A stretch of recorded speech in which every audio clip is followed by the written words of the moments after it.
Xabar 24 kanali o'z ishini boshladi. Bugun dasturimizda AQSh Eron ustidan g'alaba qozondi. Eron atrofidagi mojarolar NATO ichidagi nizolarni kuchaytirdi. AQSh va Isroil Eronga tovon puli to'lashi kerak – Aroqchi. Netanyahu boshqa mamlakatlarni ham Isroil va AQShning Eronga qarshi urushiga qo'shilishiga chaqirdi. Eron Islom inqilobi qo'riqchilari korpusi AQSh bilan muzokaralar o'tkazilganini rad etdi. Shavkat uka, qalaysan, yaxshimisan? Charchamayapsanmi? Ishlaring yaxshimi? Kecha pul so'ragan ekansan, bankka bora olmadim shamollaganimdan. Tezda degan programma bor ekan, o'shandan yuborib qo'ydim. Humo Uzkartga yuborsa bo'lar ekan. Ha, kursi ham yaxshi, ancha baland ekan. Yana eng zo'rini aytaymi, karta raqaming esimdan chiqib ketdi.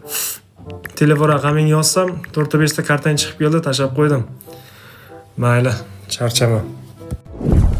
AQSh qo'shinlari Eronga qarshi operatsiyadan shunchalik hafsalasi bo'lganki, ular harbiy xizmatni tark etishga tayyor. Qo'shinlar kuch himoyasi va rejalashtirishning yetarli emasligidan aziyat chekmoqda. Biz Isroil uchun o'lishni xohlamaymiz, biz siyosiy piyodalar bo'lishni xohlaymiz, dedi rezervchi. Yerdagi operatsiya mutlaq falokat bo'ladi. Biz hatto jangovar zonadagi bitta yerdagi bazani ham to'liq himoya qila olmaymiz, deyishadi rasmiylar. AQSh Eron ustidan g'alaba qozondi. AQSh prezidenti Donald Tramp Eron bilan mojaroda Vashington g'alaba qozonganini ma'lum qildi. Menimcha biz Eron bilan urushda g'alaba qozondik. Men sulh e'lon qilishni istamayman. Agar siz raqibni deyarli yo'q qilgan bo'lsangiz, sulh e'lon qilinmaydi, dedi Tramp. Shuningdek, u AQSh uchun Ormuz bo'g'ozini endilikda muhim emasligini ta'kidladi. Ormuz bo'g'ozi Yevropa, Koreya, Yaponiya va Xitoyga kerak. Ular bu masalaga o'zi aralashishga to'g'ri keladi, deya qo'shimcha qildi AQSh rahbari. Isroilning sobiq prezidenti deputati Moshe Feiglin: biz uchun juda yaxshi holat yuz bermoqda. Biz Masjidul Aqsoni yopishda davom etyapmiz va hech narsa bo'lmayapti. Hech kim e'tiroz bildirmayapti. Bu bizni mintaqaviy kuchga aylanib bo'lganimizni anglatadi. Ma'lumot uchun, Masjidul Aqso Eron bilan urush boshlangan kunlardan buyon Isroil askarlari tomonidan yopilgan. Hatto bu yil u yerda hayit namozi ham o'qilmadi. Eron atrofidagi mojarolar NATO ichidagi nizolarni kuchaytirdi. AQSh ittifoqchilarini Hormuz bo'g'ozi xavfsizligini ta'minlashga chaqirgan, ammo Germaniya va boshqa Yevropa davlatlari bu missiyani NATOning vazifasi deb hisoblamasligini ma'lum qilgan. Trampning Eron bilan urushi NATO uchun inqiroz bo'lib, Ukraina loyihalari va AQShning Yevropa xavfsizligiga sodiqligi xavf ostiga qo'yish mumkin, degan ekspert Niko Lenge. AQSh va Isroil Eronga tovon puli to'lashi kerak – Aroqchi. Eron tashqi ishlar vaziri Abbos Aroqchi AQSh va Isroil Eronning yadroviy obyektlariga bergan zarbalari uchun to'liq kompensatsiya to'lashi kerakligini bildirdi. Bu haqda u Birlashgan Millatlar Tashkiloti bosh kotibi va Xavfsizlik kengashi a'zolariga yo'llagan maktubida aytib o'tdi. Uning ta'kidlashicha, Tehron, Vashington va Tel-Avivdan mamlakatdagi tinch atom obyektlariga qilingan harbiy hujumlar oqibatida yetkazilgan zararni qoplashni talab qilmoqda. Aroqchi bu orada Birlashgan Millatlar Tashkilotini ham keskin munosabat bildirishga chaqirgan. Diplomat bunday harakatlar juda og'ir oqibatlarga olib kelishi, insonlar hayoti va atrof muhit uchun katta xavf tug'dirishini aytib o'tgan hamda barcha hujumlarni zudlik bilan to'xtatishni talab qilgan. Eron tomoni zarar yetkazgan davlatlarning to'liq moliyaviy javobgarligini talab qilmoqda. Aroqchi shuningdek, tinch yadroviy obyektlarga qilingan hujumlar Birlashgan Millatlar Tashkiloti nizomi, Xalqaro atom energiyasi agentligi qoidalari va xalqaro huquq normalarini buzishini aytgan. Netanyahu boshqa mamlakatlarni ham Isroil va AQShning Eronga qarshi urushiga qo'shilishiga chaqirdi. Isroil bosh vaziri Benyamin Netanyahu butun dunyo mamlakatlari rahbarlariga murojaat qilib, ularni Eronga qarshi Isroil-Amerika urushiga qo'shilishga chaqirdi. U bu haqda Isroil janubidagi Arad shahriga Eron raketasiga qulagan joyga tashrif chog'ida bildirgan. Dalil sifatida Netanyahu Eronning Isroildagi fuqarolik obyektlariga zarbalari, Hind okeanidagi Diogo Garcia orolida joylashgan Buyuk Britaniya Amerika bazasi tomon 4000 kilometr masofaga qit'alararo raketa uchirgani hamda Hormuz bo'g'ozini qisman to'sib qo'ygani haqida da'volarni keltirgan. Butun dunyoga tahdid solayotgan bu rejimni to'xtatish kerakligiga yana qanday dalillar kerak? Isroil va Qo'shma Shtatlar butun dunyo birgalikda harakat qilmoqda. Endi boshqa mamlakatlar rahbarlari ham qo'shiladigan vaqt keldi. Ularning ba'zilari bu yo'nalishda harakatlana boshlayotganini mamnuniyat bilan aytmoqchiman, biroq bundan ham ko'prog'i kerak, dedi Netanyahu. Uning so'zlariga ko'ra, Eronga qarshi xalqaro koalitsiya go'yoki butun dunyo xavfsizligi uchun zarur.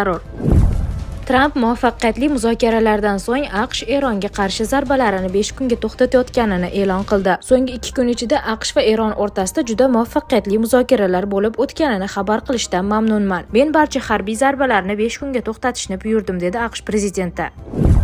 Eron Islom inqilobi qo'riqchilari korpusi AQSh bilan muzokaralar o'tkazilganini rad etdi. Donald Tramp bilan hech qanday muzokaralar o'tkazilmadi. U javob zarbamizdan qo'rqib chekindi deya korpus bayonotida iqtibos keltirdi Eron ommaviy axborot vositalari. Eron qurolli kuchlari bosh shtabi ham shunga o'xshash bayonot berdi. AQSh prezidentining Eron elektr tarmoqlariga zarba berishdan voz kechishi arablar va Isroilga tegishli mulklarning yo'q qilinishi ehtimolidan qo'rqish natijasidir, deyiladi Eron qurolli kuchlari bayonotida.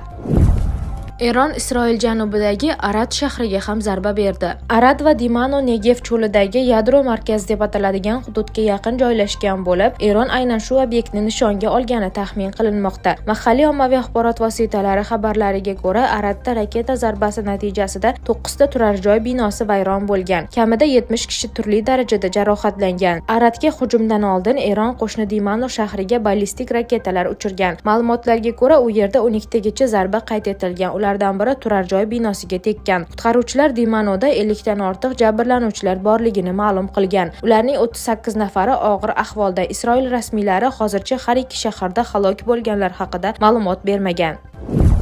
Eron o'rta masofali 2 ballistik raketani Diego Garcia orolidagi AQSh Britaniya harbiy bazasi tomon uchirdi. Bu orol Erondan taxminan 4000 kilometr uzoqlikda joylashgan. Bu esa Eronda rasman aytilganidan ham uzoqroq masofaga uchadigan raketalar bo'lishi mumkinligini ko'rsatadi. Shuningdek, amerikaliklar haligacha Eron qanday qilib 5-avlod ko'rinmas F-35 qiruvchi samolyotini urib tushirganini tushuna olmayapti.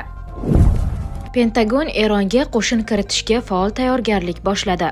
AQSh Mudofaa vazirligi Amerika quruqlikdagi qo'shinlarini Eronga yuborish ehtimoliga faol tayyorgarlikni boshladi. Bu haqda muhokamalar jarayonidan xabardor bir nechta manbalarga tayanib CBC xabar berdi. Telekanal suhbatdoshlariga ko'ra, yuqori martabali harbiy mulozimlar allaqachon ushbu ssenariy bo'yicha aniq so'rovlar yuborgan. Chunki prezident Donald Tramp Eronga qarshi urushda shu kabi qadamlarni ko'rib chiqmoqda. Tayyorgarlik doirasida amerikalik harbiylar, xususan Eron askarlari va harbiylashtirilgan tuzilmalar jangarilarni qo'lga olish hamda asirlar qayerga yuborilishini belgilash bo'yicha yig'ilishlar o'tkazgan. Rejalashtirish jarayonida quruqlikdagi qo'shinlarning tezkor harakat qilish kuchlari va dengiz piyodalari korpusining ekspeditsion bo'linmalari ishtirok etmoqda. Shu bilan birga Trampning o'zi 19-mart kuni jurnalistlarning savoliga javob berar ekan, avvaliga Eronda quruqlikdagi operatsiya o'tkazish niyati yo'qligini aytdi, ammo darhol agar men buni qilganimda ham sizga albatta aytmagan bo'lardim deb qo'shib qo'ydi. Ushbu vaziyat fonida AQSh Yaqin Sharqdagi harbiy ishtirokini kuchaytirmoqda. 2 nafar amerikalik mulozimning ma'lumotiga ko'ra, shu hafta boshida Kaliforniyadan 3 ta harbiy kema va ekspeditsion bo'linmalarning qariyb 2200 nafar dengiz piyodasi yo'lga chiqqan. Bu urush boshlanganidan beri mintaqaga yuborilgan ikkinchi shunday bo'linmadir deb qayd etadi CBC. Reutersga ko'ra, Tramp Eronda dengiz piyodalaridan foydalanishning bir necha variantlarini ko'rib chiqmoqda. Hormuz bo'g'ozi orqali tankerlarning xavfsiz o'tishini ta'minlash uchun Eron qirg'oqlarida pozitsiyalarni egallash, Xark orolini qo'lga olish, shuningdek yuqori darajada boyitilgan uran zaxiralarini qo'lga kiritish bo'yicha operatsiya.